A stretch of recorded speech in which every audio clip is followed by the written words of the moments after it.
মূলতঃ ৰাইজৰ আশীৰ্বাদত যোৱা 23 তাৰিখত যি কাউণ্টিং আছিল বিধায়ক হিচাপে নিৰ্বাচিত হৈছোঁ। গতিকে এইটো এটা কৰ্তব্য আৰু দায়িত্ব সকলো ৰাইজক একমাহে হৈ গ'ল বিভিন্ন চৰকাৰী কামৰ ব্যস্ততা বা বিভিন্ন সাংগঠনিক ব্যস্ততাত বহুখিনি জেগা গ'লোঁ। আজি ভেলগুৰি পঞ্চায়ত আহিছোঁ।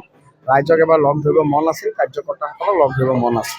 বিপুল আশীৰ্বাদ দিছে, বহুত আশা আকাংক্ষা আছে তেওঁলোকৰ, এটা ভালকৈ কাম কৰিব লাগিব ৰাইজৰ লগত। সেই হিচাপে আমি বিভিন্ন ধৰণৰ আলোচনা কৰিছোঁ। পৰৱৰ্তী পৰ্যায়তো ৰাইজৰ উন্নয়ন হোৱাক চামগুৰি অঞ্চলৰ শৈক্ষিক ক্ষেত্ৰত হওক, স্বাস্থ্যৰ ক্ষেত্ৰত হওক, আন্তঃগাঁথনিৰ ক্ষেত্ৰত হওক, বিভিন্ন ক্ষেত্ৰত যাতে আমি কাম কৰি পেলাই ৰাইজক আমি যিটো কথা কৈছিলোঁ যে ৰাইজৰ পদূলিমুখত আমি বিধায়কসকল থাকিম। মাননীয় জিতু গোস্বামী ডাঙৰীয়াই কৈছে যিহেতু এই বৃহত্তৰ অঞ্চলটো এতিয়া বহৰমপুৰ বিধানসভা সমষ্টিৰ অন্তৰ্ভুক্ত হৈছে আফটাৰ ডিলিমিটেশ্যন। গতিকে মাননীয় জিতু গোস্বামী ডাঙৰীয়া আৰু মই মিলি পেলাই যাতে ৰাইজৰ কি বিচাৰ আছে, ৰাইজৰ কি বিচাৰে এই বিষয়ে এটা তেওঁলোকৰ লগত মত বিনিময় হৈছে। আফটাৰ ইলেকশ্যন তেওঁলোকেও মোক মাতিছিলে এবাৰ সম্বৰ্ধনা জনাবৰ বাবে, যথেষ্ট আশীৰ্বাদ পাইছোঁ। মই সদায় কৃতজ্ঞ হৈ থাকিম। দেখিবলৈ পোৱা গৈছে যে কালি মুখ্যমন্ত্ৰীগৰাকীয়ে সামাজিক মাধ্যমৰ জৰিয়তে বহু আঁচনিৰ কথা কৈছে, বিশেষকৈ চৰকাৰী যিসকল চাকৰিয়াল আছে তেওঁলোকৰ ওপৰতো বহু আঁচনি তেওঁ কালি ঘোষণা কৰিছে আৰু যাতে সেই বস্তুটো নিয়াৰিকৈ চলি যায় তাৰ কাৰণে পোনপটীয়াভাৱে তেওঁ সামাজিক মাধ্যমৰ জৰিয়তে বিধায়কসকলক দায়িত্ব প্ৰদান কৰিছে। এই ক্ষেত্ৰত আপুনি কেনেধৰণে আগবাঢ়িব? চাওক, মাননীয় মুখ্যমন্ত্ৰী মহোদয় এগৰাকী স্বপ্নদ্ৰষ্টা মুখ্যমন্ত্ৰী।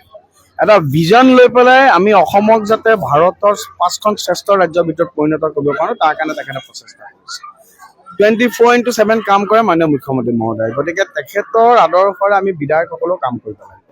গতিকে আজিৰ দিনত ছ'চিয়েল মিডিয়া হৈছে এটা খুব ষ্ট্ৰং টুল, য'ত আমি অন্ততঃ এখন একদম ভিতৰুৱা গাঁৱৰ এজন মানুহৰ লগতো আমি 1 মিনিটতে এটা বিষয় সম্পৰ্ক স্থাপন কৰিব পাৰোঁ। গতিকে এই আঁচনিসমূহ কৈছে আমাৰ চৰকাৰ প্ৰতিশ্ৰুতিবদ্ধ অন্ত্যোদয়ৰ প্ৰতি। সমাজৰ শেষৰজন ব্যক্তিও যাতে প্ৰত্যেক আঁচনি পায়। আজি যিসকল চৰকাৰী কৰ্মচাৰী আছে বিভিন্ন প্ৰতিকূলতাৰ মাজতো খুব সুন্দৰভাৱে দায়িত্ব পালন কৰি পেলাই প্ৰশাসনটো চলাই আছে। গতিকে আমাৰ সকলোৰে প্ৰতি দায়িত্ব আছে। মাননীয় মুখ্যমন্ত্ৰী মহোদয়ৰ যি নিৰ্দেশ, সেই নিৰ্দেশ 24/7 পালন কৰিবৰ কাৰণেও আমি সকলো সময়তে প্ৰস্তুত হৈ থাকিব লাগিব। সমগ্ৰ ৰাজ্যতে হাতী মানুহৰ সংঘাত বা বনৰীয়া জীৱ জন্তুৰ তাণ্ডৱ দেখা পোৱা গৈছে। চামগুৰি অঞ্চলতো যোৱাকালি বন্যহস্তীৰ বিভিন্ন খেতিপথাৰ তহিলং কৰিছে। এই ক্ষেত্ৰত যি আমাৰ বনাঞ্চল আছে, বনাঞ্চল ধ্বংসৰ ফলতে বন্যহস্তী বা জীৱ জন্তুসকল জনাঞ্চললৈ ওলাই অহা পৰিলক্ষিত। হাতী মানুহৰ সংঘাতৰ লগতে যোৱাকালি মই চামগুৰি এটা ভিতৰুৱা অঞ্চলত আছিলোঁ ৰাতি, তাতো অসংখ্য বান্দৰৰ উৎপাত। গতিকে এইটো এটা বহুত ভাল ৰিচাৰ্চ কৰি পেলাই, কাৰণ আমি যেতিয়া জীৱকুলৰ কথা চিন্তা কৰোঁ প্ৰকৃতিৰ কথা চিন্তা কৰিব লাগিব। গতিকে জীৱকুল, বন্যপ্ৰাণী আৰু প্ৰকৃতিৰ মাজত এটা বেলেঞ্চ ৰাখি পেলাই আমি কেনেদৰে গোটেই বিষয়টো আগবঢ়াই লৈ যাব পাৰোঁ, এইটো এটা বহুত গৱেষণাৰ সমল আছে বুলি মই অনুভৱ কৰোঁ। মই কোনো মুহূৰ্তত এইটোৱে পটককৈ কৈ দিব নোৱাৰোঁ। কিন্তু মোৰ এটা ব্যক্তিগত যে হাতীৰ কথা ভাবি থাকিলেও নহ'ব, আমি মানুহৰ কথাও ভাবিব লাগিব। মানুহৰ কথা ভাবিলেও নহ'ব, হাতীৰ খাদ্যৰ কথাও ভাবিব লাগিব। যোৱাকালি মোৰ কলিয়াবৰতে বাঘৰ দ্বাৰা এগৰাকী ব্যক্তি নিহত হৈছে।